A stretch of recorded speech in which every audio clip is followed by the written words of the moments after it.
jewe nitwa Leonidas Nzigamasabo nkaba nserukira ishirahamwe mpuzamakungu World Merit mu Burundi. Iryo akaba ari ishirahamwe ry'ugwaruka rifasha gushira mu ngiro intumbero 17 zashizweho n'ishirahamwe mpuzamakungu ONU ndetse n'ibihugu bisanzwe biri muri uwo muryango mpuzamakungu.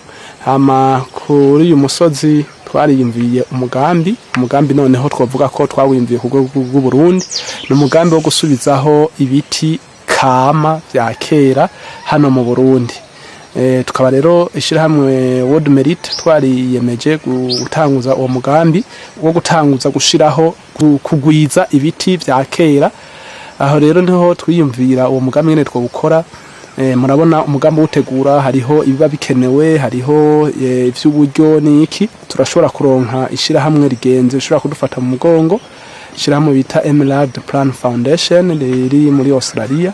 Aho rero niho twacha dutangura uwo mugambi tuca twiyumvira rero ko kugira byorohe two gukorana n'ishure tuca turahitamwo ishure rimwe muri komine ya Kanyosha turimwo.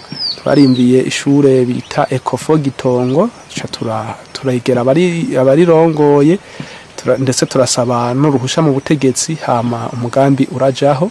Tukaba rero twahereye mu bisanzwe mu biti kama vya kera vyahozwe biri kuva na kera ni vyinshi.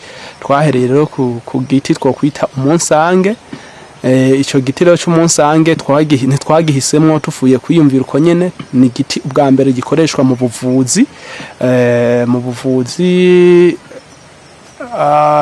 dufate nk'akarorero hariho ingwara zifatira mu nda, ingwara z'inzoka canke za diare n'ibindi. Ico giti kiri mu bivura ukoresheje igiti nyene, amababi washe canke kirya cinyuma ico twita écorce mu gifaransa.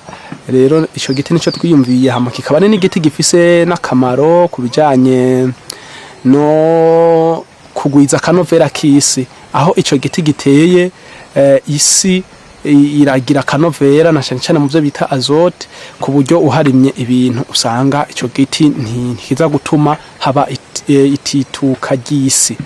Rero ivyo biri mu byo twabisemwo, ndetse n'amababi yabyo arashobora gufungura ibitungwa bigafungura, no kuvuga ico giti gifise akamaro kenshi cyane.